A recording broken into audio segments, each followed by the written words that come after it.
Sophia Wood, welcome to the Marketing for Business podcast. Thank you. This is awesome. We're going to have a great chat today. Hey, we met at the Brainy Breakfast. You're one of the panel. They asked you a question. Is Facebook dead? And I thought your answer was really good, and we're going to go into that later on because I think it's a lot of people ask me all the time: is Facebook dead? Is Google dead? Is AI is going to take over the world? So hey, we're going to have a really good chat, especially about. I love what you say on your LinkedIn profile. Harness the power of social media for exponential business impact. Tell me a little bit about that.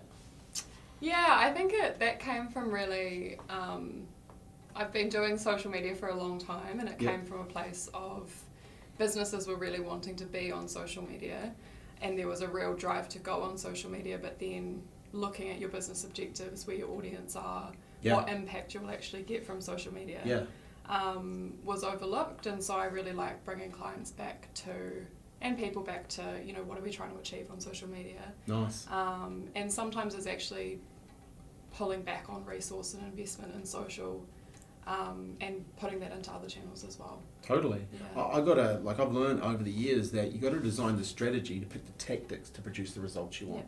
Yeah. And what I got from listening to you and some of the things you've said, even in that statement, is you go more to the strategic side first, because it's actually quite easy to run the tactics, but some of them aren't really that useful for businesses, right? It's not, if their market's not there or their message is off, they waste money, right? Yeah, definitely. I found that with, this is how old I am, when Twitter first came out, John Campbell was on TV telling everyone to go get a Twitter account. Oh no. And at the time, we were like writing Yellow Pages ads for businesses, and then people started saying, hey, we need a Twitter account. And it was like, it's just really weird, like the guy on the news told you to get a Twitter account. Like, and it didn't make any sense to me, but as I got older and met a lot more business owners, the strategic side sometimes a wee bit missing. So we'll go into that. Hey, but where did it all start for you? Like, obviously you run your own business now, you got a consulting company, but where did it start for you? Yeah.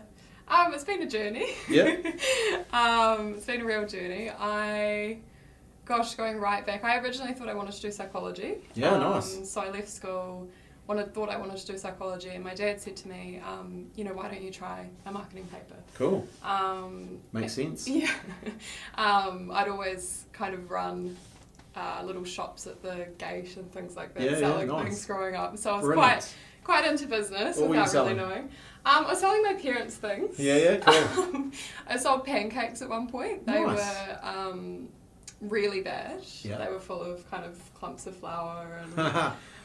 At my son's fair last year, we created a brand called Wilson's Waffles. Oh, nice. And it was totally off the cuff. Yeah. And about 2 hours into making waffles at this fair, I wish we hadn't done anything. Yeah, it's quite exhausting. Yeah, we created a logo on Canva. Yeah. But yeah, so pancakes, cool. Yeah, pancakes. Started with pancakes.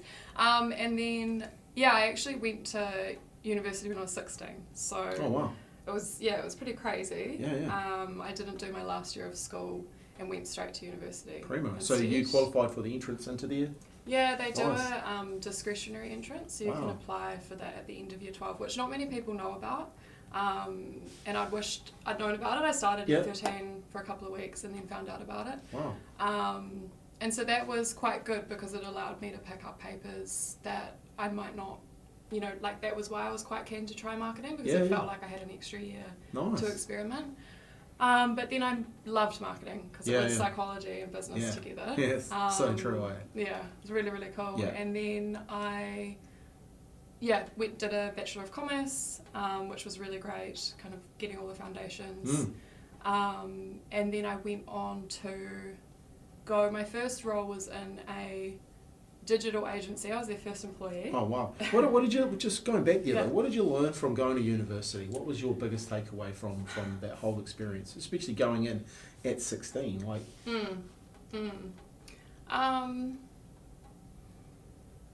know for a lot of people here, like I employ everyone who has a degree, right?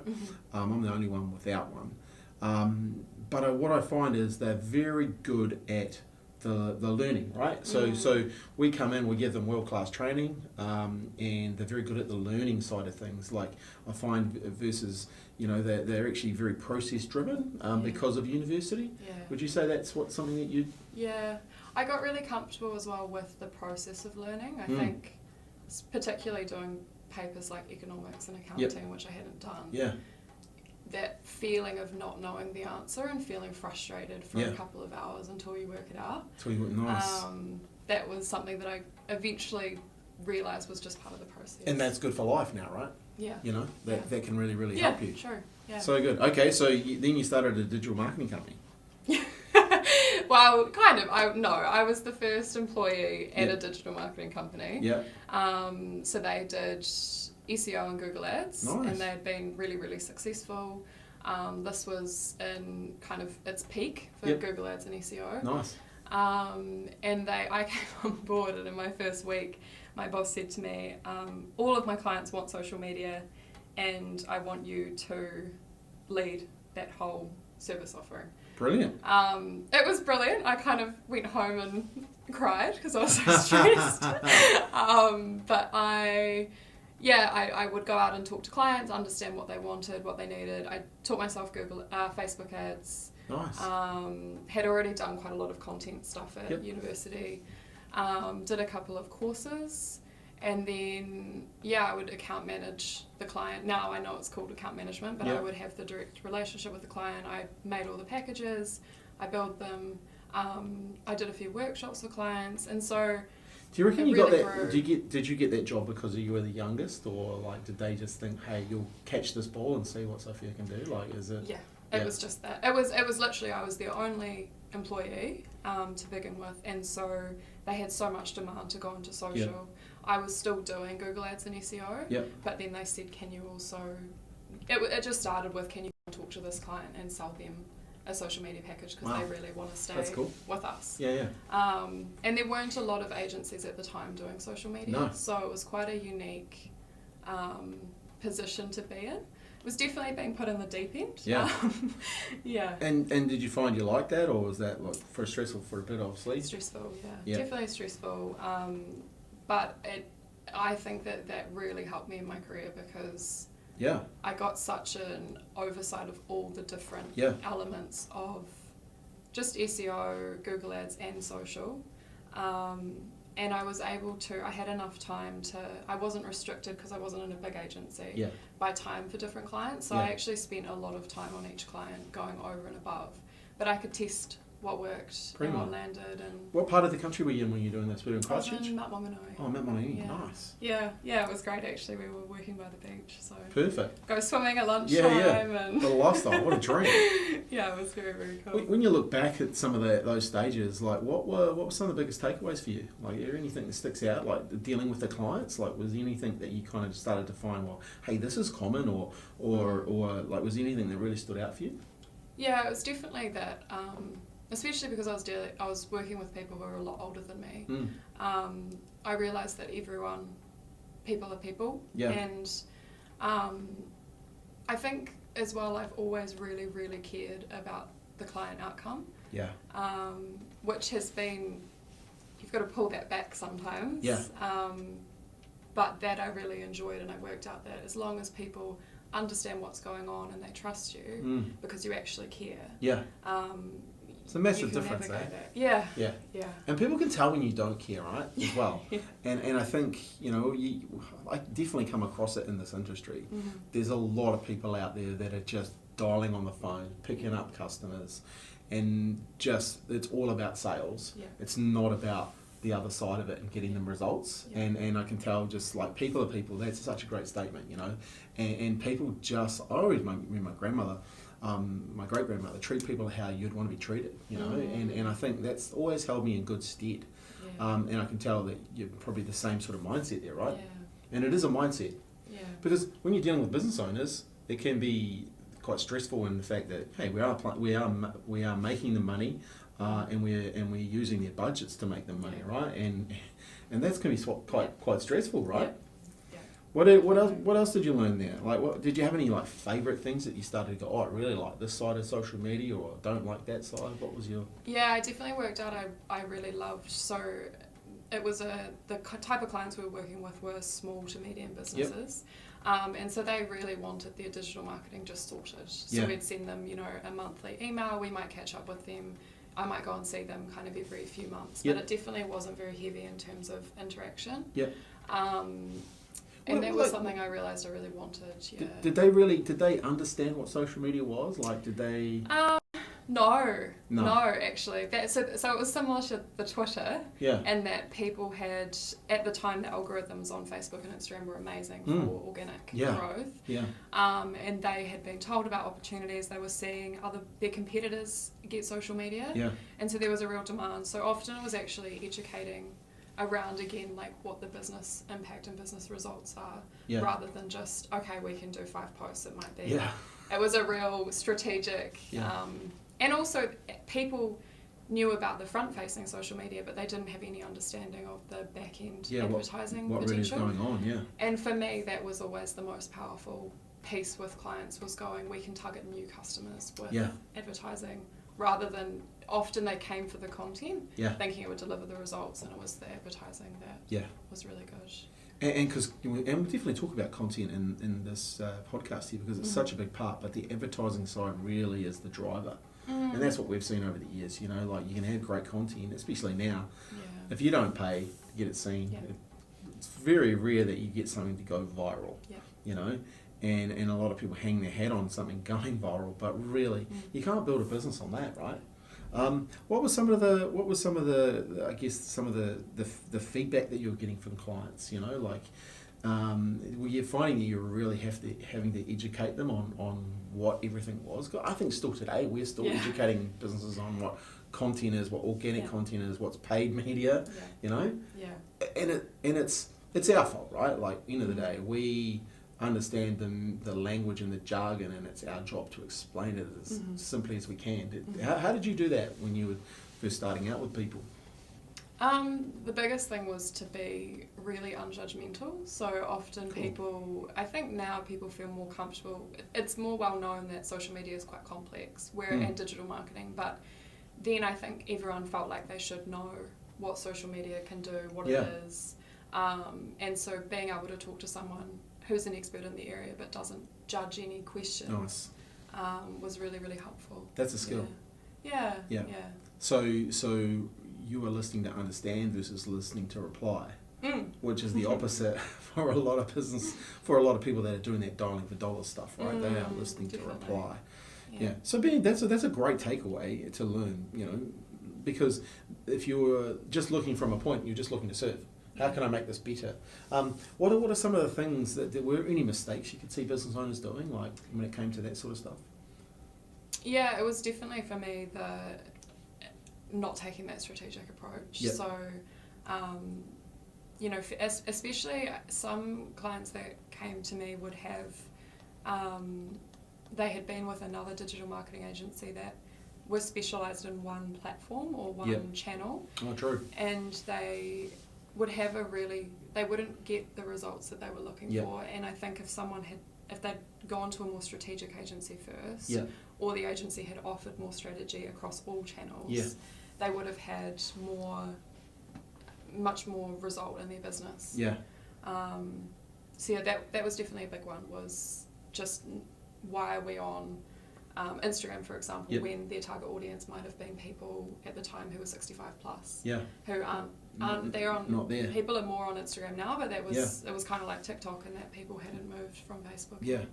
And understanding that, so like understanding who your market is and where they are is so crucial. It's like even when you're not even looking at digital, you know, like there's opportunities for businesses that are not even on digital where no one is, right? Like and that blows me away. Like you have to be strategic. You have to, you know, design that strategy, then pick the tactics to produce the results you want. And sometimes you just got to do the stuff that's not even that sexy, you know, because that's where your clients are. You know. A big one actually was that clients weren't the creative, like the message. They hadn't spent time doing that. So my next agency that I worked at was a full service creative agency, so they were very creative led. So that was a real insight for me around, you know, you can have great digital tactics, but if you don't have a message that people care about or resonates, that falls over. So true. And you would have loved that from the psychology perspective, right? You know? Yeah, definitely.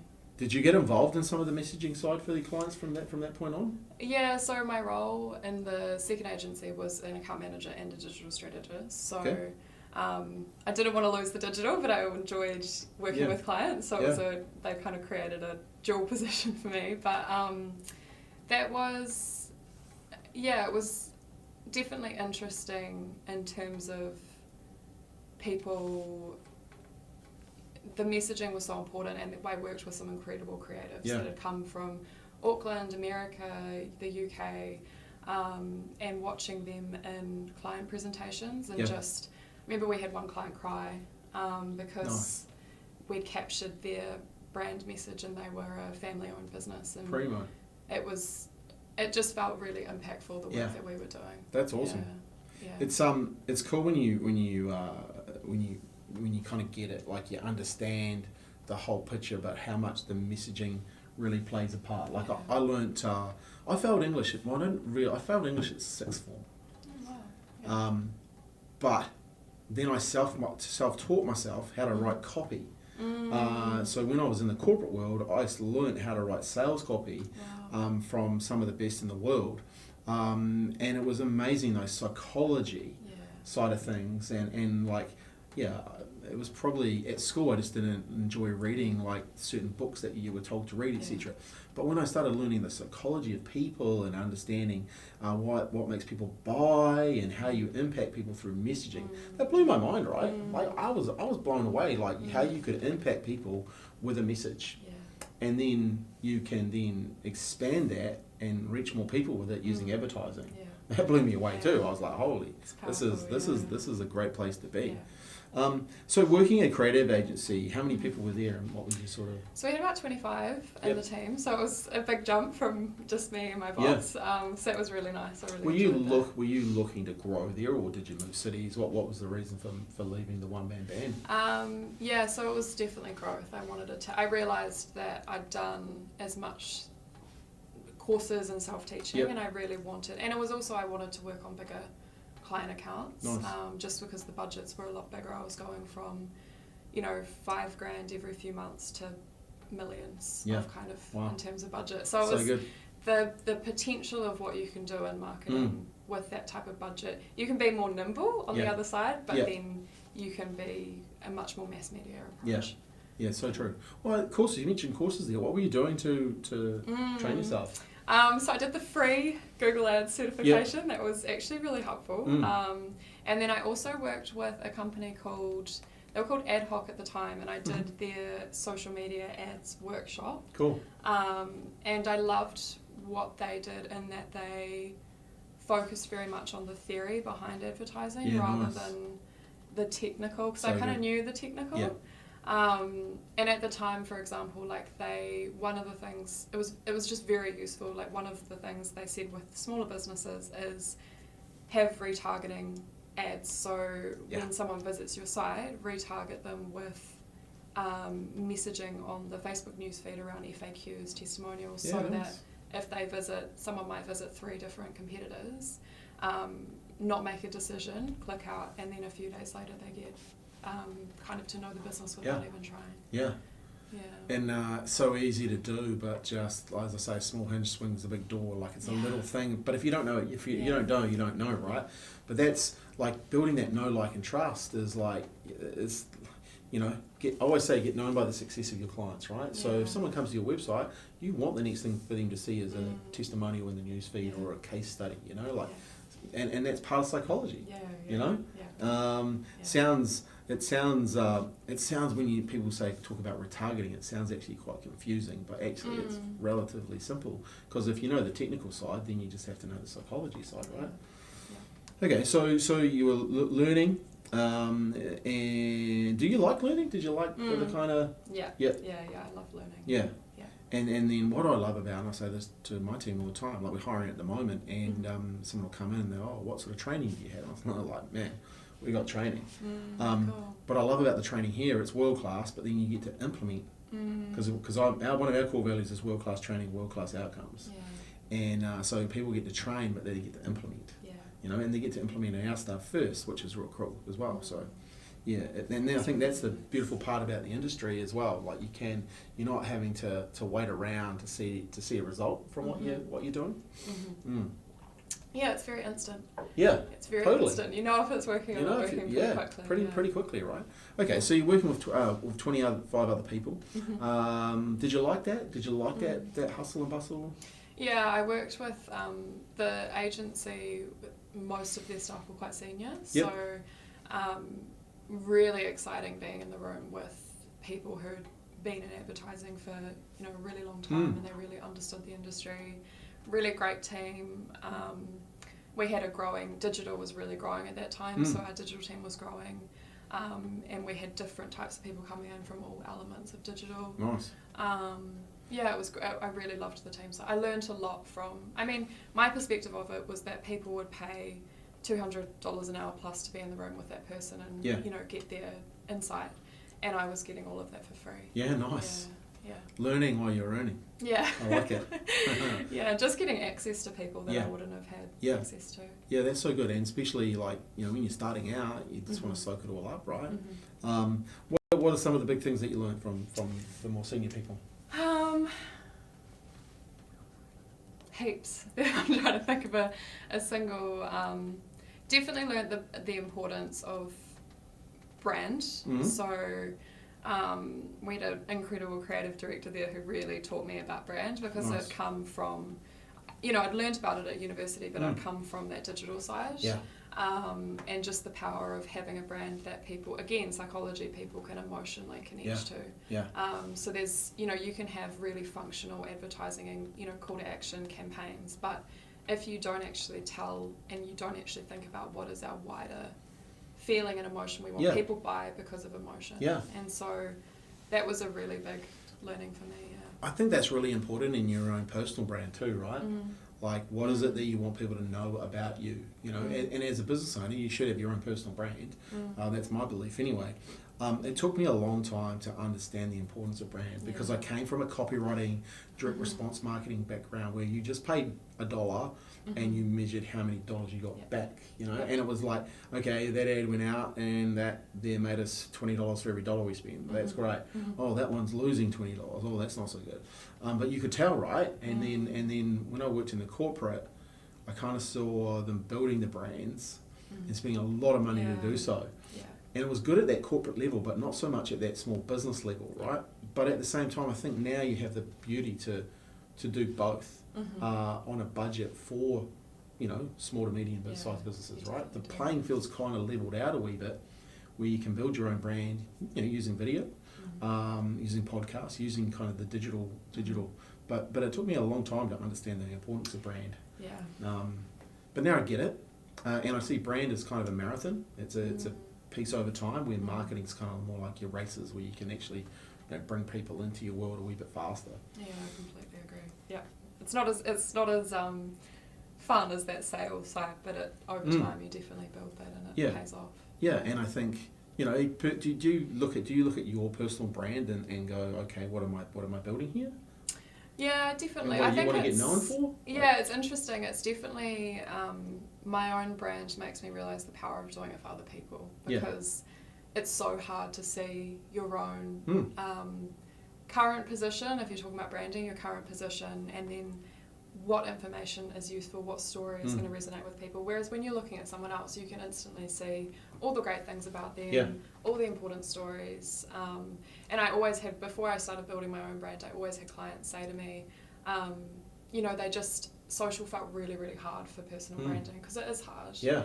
And I actually take them through a big we do a workshop together, and one of the things is we get a big piece of paper and we write down who is so whatever their name is, we put in who are they, and then we do another one that is what do we show the world. Nice. And so what it does is it's actually really separating who you are and what you show in your personal brand, and what that means as well is then mentally you just know that whatever you're showing to the world in your personal branding, it's not a reflection of who you are, it's how you've shown who you are. Yeah. So that's a great way to think about it from a mindset's perspective, right? Because a lot of people get stuck in that.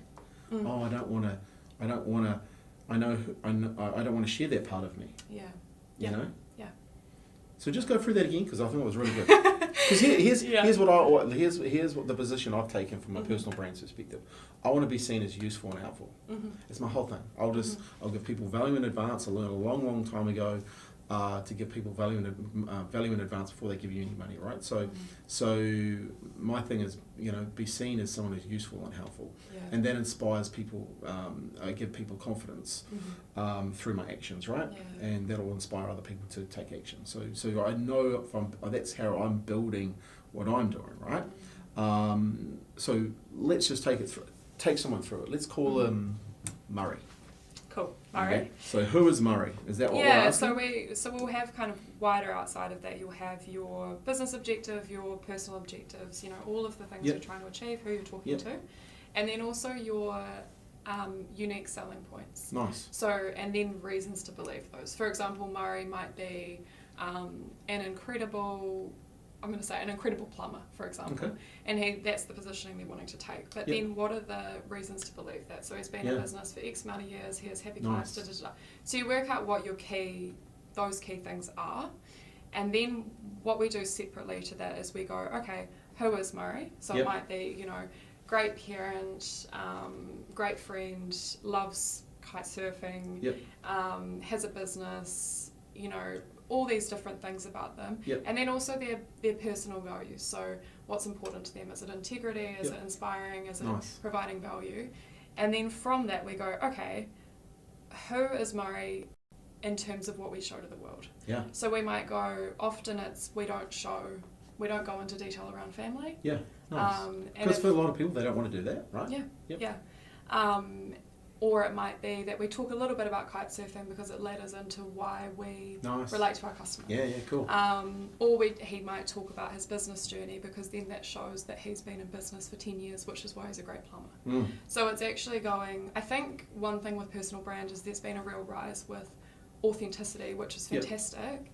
But it's being strategic about that authenticity in terms of what are you actually trying to create a picture of, and how does that ladder back into your unique selling propositions, people's reasons to believe in who you're talking to. So good. Because otherwise it can start to just feel like quite a muddled picture rather than a holistic picture of who someone is. Yeah, nice. It also, my biggest reason I do that with clients is personal branding is very personal, and it's quite, from a mental health perspective, it can be quite hard. Yeah. And so particularly my clients that have, really big followings, we're doing that as well to go, okay, if we get negative feedback, this is because we need to iterate on what we show to the world rather than who we are as a person. Yeah. So it's feedback on our personal brand, it's not feedback on who we are. Because you don't want to go down that rabbit hole, right? And some people, sadly, they do, right? And it can really, really affect them. Yeah. I like the authenticity piece, right? I think that's, because for me, that just makes it easier. Because I just turn up and do my thing, right? Like the lady asked me to go and read this big script to do that for emceeing that event, right? Oh, okay. And I didn't have, I just had to say to her, look, this is not me. Yeah. You need to trust me. I'll have the crowd going within the first 2 minutes, and we'll have a great morning. Yeah, you're great. Yeah. But because that wasn't, I wouldn't have been authentic to me if I'd said, hey, and I'm standing there, right? I can't do that, So I think turning up is really important. And I really believe too, one of the keys to this whole personal branding thing, and especially if you're using it from a business perspective, is get seen doing the thing you want to do more of. Yes, so true. All right? So a lot of people miss that. And I was actually talking to an electrician, and I was like, okay, cool, get seen installing more of these EV chargers with your clients. Get seen showing your clients how they work. Get video, photos, all that sort of stuff together, because you're getting seen doing the thing you want to do more of. Yeah. So really understand what you want to do more of, and then get seen doing it. Absolutely. If you want more MC work, do MCing. But you got to capture it, right? You've got to promote yourself. You've got to then market that. That's a huge one for clients. Yeah. I've got. Often an objective that people will have is to be seen as a thought leader, because then you can charge more, you have people coming to you rather than going to them, all of those benefits. And the biggest way to become a thought leader is to do thought leadership work. But often I've had multiple clients who I work with, and they're speaking at incredible conferences and they're really a thought leader in their field, but they're not talking about that online. Yes. And so it's just taking a photo and going, I just spoke today at Spark. Yeah. That was a classic client example. Yeah. And get a photo of you on the stage and talk about who was there, and then post that out, and then someone from Spark might like that, and then all of their network is going to see that this person spoke there.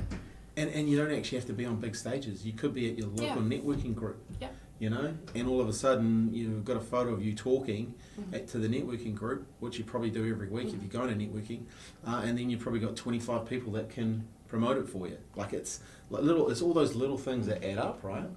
That's very cool. So if I know who Murray is and I know the part you want to show up in the world, how do you then bring that all together and put it into the world? Like what's the strategy from there? It's creating, so we've got our business objectives, our marketing objectives, your reasons, you know, why should people believe that you're great at what you do. I love that too. Yeah. That's such a great, why should people believe? You know, because I really believe in demonstrate your credibility, and that's show versus tell, showing and telling versus just telling. Absolutely. And really getting, because you're kind of selling yourself on why you're good, right? In that question, I love that. Cool. Sorry. No, I completely agree. And then from there, we might do a few different things depending on kind of the business and the client and the context, but generally then we create social media objectives, but also what's our role on social media. Nice. So what do people need from us? What does our audience need from us? And this is really great when you get into more emotional.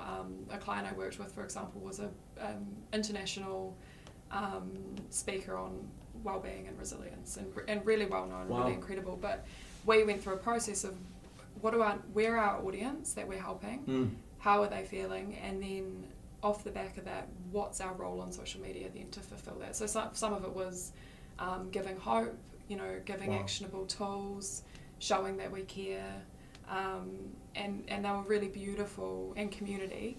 And then from that we develop our content framework. So how much better would social media be if everyone just said, hey, what's my role on social media? You know, how much better would it be? You know, because you're going to turn up a different thing, you know, a different way, right? Like versus just going and creating some content. Okay, well, what's my role? You know, I want to be seen as someone giving hope, giving the tools so they can help themselves. Yeah, that is so good. Yeah, and then each content pillar as well, you have a different pillar for each thing. So, you know, our brand pillar, for example, its main goal might be to give hope. So then there's no call to action in that. No. It's about connecting with people. And then as well, the other thing that people often miss with content is there used to be with the algorithms, and there still is a little bit of credibility in this, but it was very much post as much as you can. But I really pull clients back and I go focus on quality over quantity. Yeah. So if you're posting once a month, that's better than doing 6 posts that are really average, because that's damaging your brand in terms of what you're talking about. Yeah. I really like if I look at, you know, what's my role on social media is to inspire and give confidence, to make people think is another one for me that comes up. I think if you just sat down, like you'll be listening to this or watching, just sit down and go, what is my role on social media? For a lot of people, it's to be a consumer. It's like they are, you know, I say to people, you either sit on one side, you're either a producer or you're a consumer. If you're a business owner, you must sit on the producing side, or you must have someone sitting on your producing side, whether it's an agency or, you know, a freelancer. But you can't just be sitting there consuming, right? So, yeah, that is a great question, and I guess that would allow, well, from that, you can really, as you say, you can really create pretty clear content pillars, right? In that aspect for that person, one's giving hope, and what was some of the other content pillars that they were looking at? So we did for them. We did brand. Yep.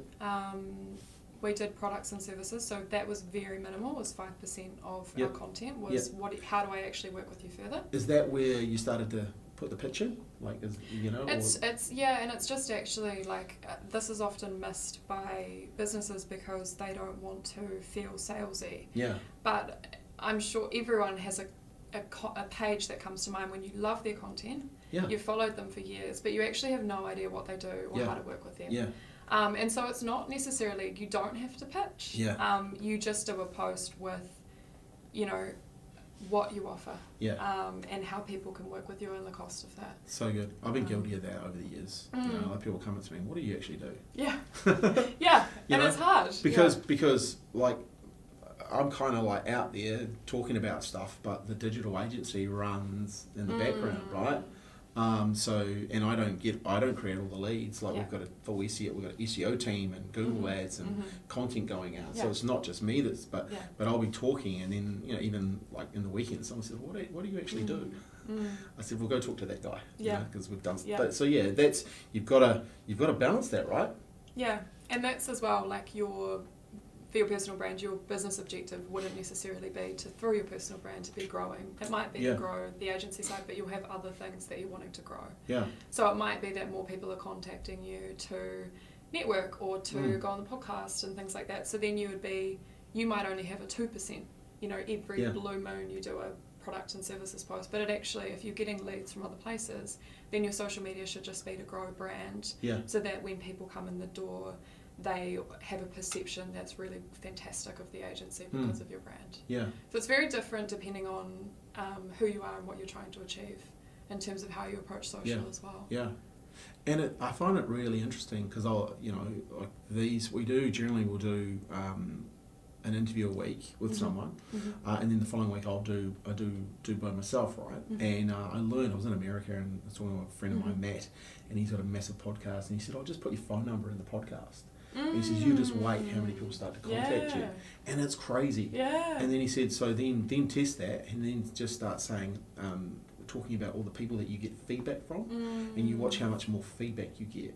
It's crazy, right? Like so being able to like pull those levers to some degree once you've built something, I guess is pretty cool.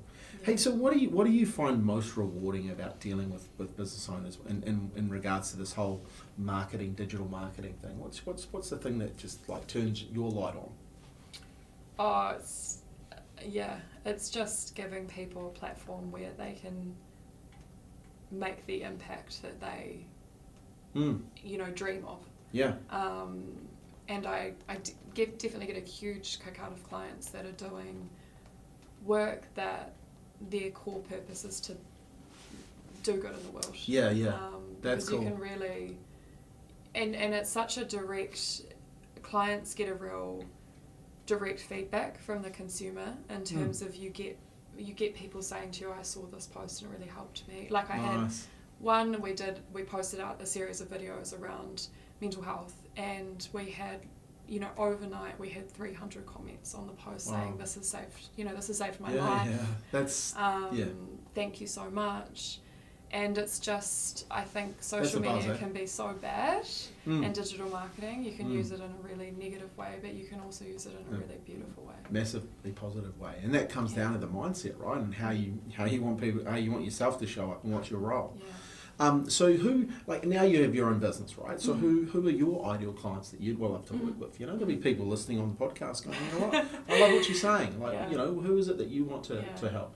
I have a few different types of clients that I love helping for different reasons, but I love helping people who are trying to grow their own personal brand, or my really exciting one is when someone already has a personal brand traditionally, but how do they show up online? So how do we bring that online? Nice.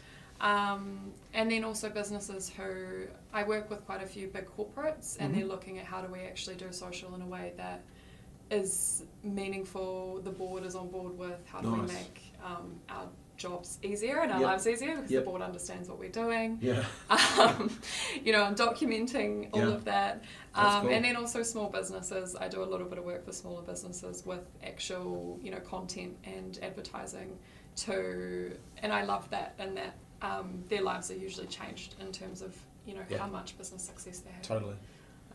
But that's that strategy side. I love when people come with a problem and they've already got business success in some way, but they're looking at how do we grow? How do we amplify that through using digital? I think you use a word on LinkedIn called harness. Mm. How do you harness it? What do you love about, like, what are your favourite platforms? If we start looking at some of the platforms, what are your favourite platforms? I love LinkedIn at the moment because the algorithms have been so interesting, and Facebook used to have an incredible algorithm, and all the businesses flocked to it because they could grow so so do you think much Facebook online. is dead? That was the question I asked. The algorithm has changed. So the last time I looked at it, it was 3 to 10% of your following might see your posts if you're a business page. So even if you had 10,000 followers, you know, that's still not a small. It's a pay-to-play media, right? Yeah, it's pay to play, but Good it target still has a audiences are there. place. Yeah, it still has its place. Yeah, the older target market is there. You know, 45 plus. Yeah. And you know, they have money too. So you know, I'd target definitely be there if I was wanting to reach, but. Yeah. Sorry, LinkedIn. LinkedIn that hasn't moved to pay to play yet. No. So the reach on LinkedIn is crazy to me. There's quite a lot of research coming out at the moment around there'll be a rise in LinkedIn influencers and content creators on LinkedIn. And then also I haven't used TikTok a lot with clients because it still is a younger market coming through, and there's a little bit of brand risk on TikTok. Yeah. But again, the algorithms on TikTok are really great. Yeah. So Instagram has a good algorithm, and you can still get quite a bit of reach organically. So I kind of sit with clients in LinkedIn and Instagram at the moment. Okay, I'm going to be really selfish right here. Mm-hmm. What are 5 tips to help me become a LinkedIn influencer?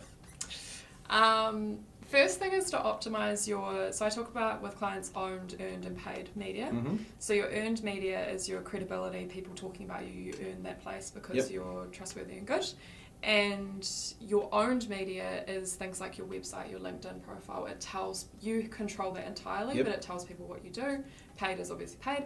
On LinkedIn, it's optimizing your owned media. So optimize your bio, talk about what you do, have a good headshot, you know, create a feeling that you're premium, corporate, whatever your kind of wider brand is. Mm-hmm. A lot of things that people often haven't got on there is have all of your experience. Yeah. So actually fill out your previous roles and then fill out what you're currently doing and how people can work with you. Nice. So that would be the first one. Second one would be to, think about what your role is on social media. Yep. Specifically Why are you LinkedIn? what's your role on LinkedIn? Why are you there? What's your current audience? So often people have on there their entire professional network. And so I would take that really, I encourage people to, something that's said a lot by clients is, you know, I feel like I should be posting more, you know, but I feel like this. And it's almost like, I shouldn't feel like this, but I do. But actually being nervous about posting on LinkedIn is a really good thing initially, because it's like getting up in front of all of your old colleagues, all of your old professional network and your current professional network and making an announcement. Yeah. And so you've got to be really thoughtful about what those announcements are, because you can actually do more damage than good. I've spoken recently to people about that particular thing, really nervous about saying the wrong thing. And sometimes I think also, like, just be authentic. Like, you know, like, there's conversations I just wouldn't enter in on LinkedIn. Yeah. And that's me. And I basically refuse to get involved in that sort of stuff. But I just think if you're starting a new job and you're proud of that new job, like, you should be telling people, hey, what I'm up to and stuff like that. Yeah. You know, don't hold that sort of stuff back. Yeah. A really simple one is to talk about when you do things in the world. So people love on LinkedIn. If you speak somewhere, if you go to a networking event, if you get a promotion, if you love your job, you know, take a picture and post it onto LinkedIn and announce it like you are announcing it in a staff room, for example. Make it, you know, conversational. Make it obvious that you're talking to people and you care. It's personable. It's not just like a, hey, look at me. It's more like, definitely I was so excited to look be at here. me. How grateful am I? Like, what an opportunity. Not like, all of that type of language. Peacocking is just. That's cool. That's I like that. Announce it like you're in a staff room. That's very cool. Okay. Number 3. This is good. Post value content. So that one, the second one, the last one I talked about, I consider in the moment content. So what are you doing day to day? another one that applies to most people is value content. So to establish yourself as a thought leader and also just be helpful, share what you know. So share what you know in terms of if you're an expert in a certain area. This is particularly for business owners. Have a pillar where you're talking about, tips and tricks and things that have been useful. Pick a lane. Like if you're good at marketing, talk about marketing. If you're good at plumbing, talk about plumbing. If you're good at HR, pick a lane and be really useful and post valuable content in that. Yeah. And give away good stuff. Yeah. Like stuff that they'd go, oh, that was, if they know that, what do they know if I pay them, Yeah. And that's a business strategy as well, and that some people are really concerned with that. I'm giving away things for free. Yeah. But there's that utility of time when people work with you and that you do it all for them and you take it off their hands. And so the people that are using your content for free and they're never going to work with you, they were never going to work with you anyway if you gave away free information. No. So I always say there's quality and quantity people out there. Mm-hmm. Some people have to see one post, some people have to see 20. And sometimes they're never going to give you any money. But I've had people that have seen my stuff for 3 years and all of a sudden message me saying, hey, Scott, we want to pull the trigger now. And we had a guy recently, a company come to us and he'd seen us 3 years ago, used another company, mixed results, comes and works with us for 3 months, completely turn it around, and he just gave us a 5-star review, right? That's awesome. But it's like stay in the queue, and it's quality versus quantity. You just have to turn up.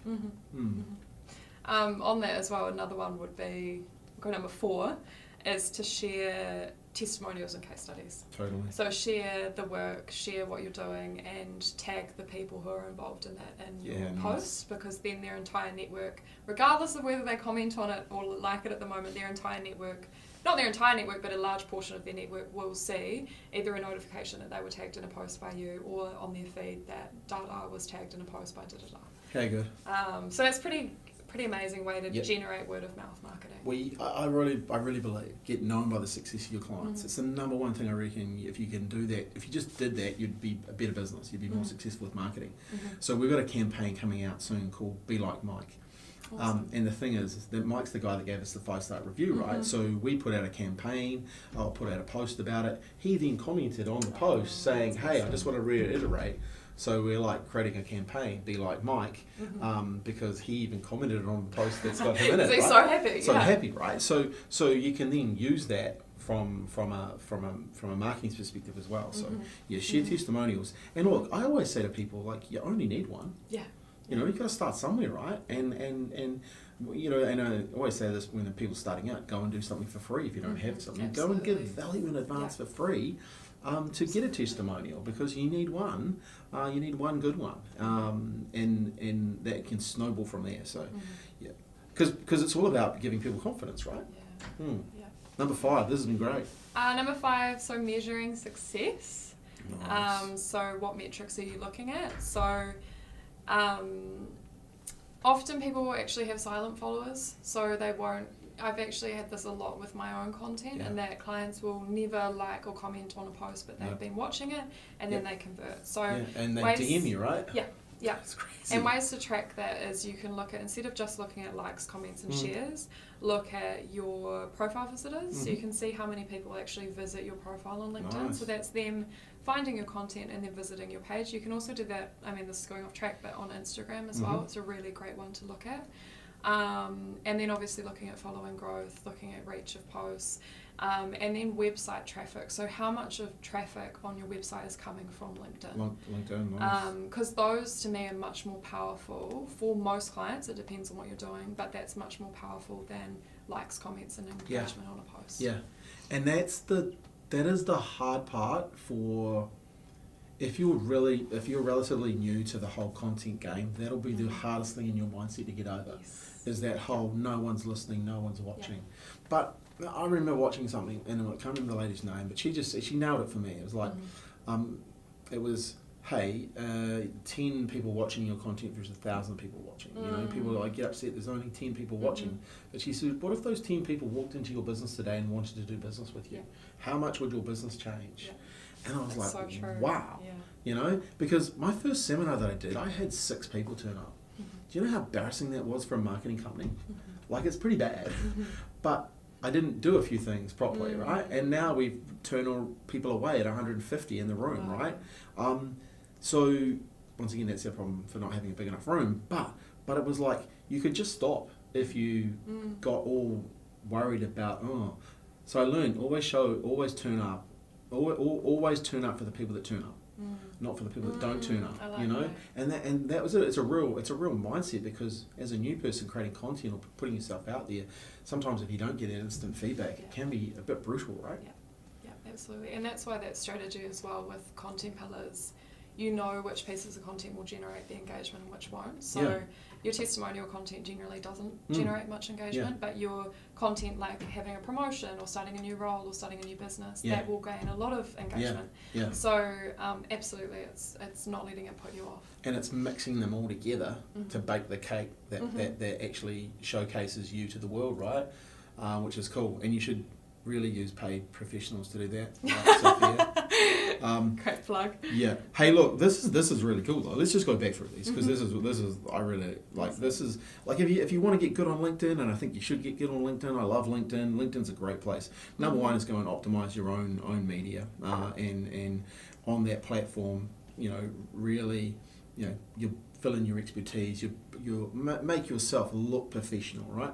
Too many people have, you know, even like the top. They don't know that you can actually have that as a, you know, you can use Canva and create your own graphic for that, you know, and brand yourself. It's real estate, right? I really like, what's your role on LinkedIn? You know, think about, what is your role? What's your role? What do you think your role is? Oh, it's been a hard one actually, because you don't have that. You have a lot of biases when it's yourself. I have a couple. So one is to share valuable information for people to be able to find that clarity on social and to do it in a way that feels really powerful. Another one is to inspire other people. Nice. So sharing the journey and sharing what I've done, and if someone else wants to do the same thing, you know, how to get there and that it is possible. And then to connect with other people in the industry. Nice. So a big thing for me, I've been in business for 3 years, and I only started talking about it in October. Primo. And so for me, it was definitely it wasn't necessarily to generate client work, because I already had client work. It was to allow people to find me and to talk about what I'm doing, so I can connect with people. Yeah. That's so cool. 3 really solid things. I thought you said you didn't know. Well, I'm still not 100% sold. I need to do another strategy session. No, that's awesome. Hey, so then number 3 was post valuable content, and I think we really, you know, most people probably underestimate the value they have inside their head. You know, and like, I think people, do they need more information? Maybe they need more insights. So sharing some of the insights that you have can really help people. You know, I always say, if you want to grow your market share, you've got to grow mind share, right? You've got to grow the mind share of people that can and want to do business with you.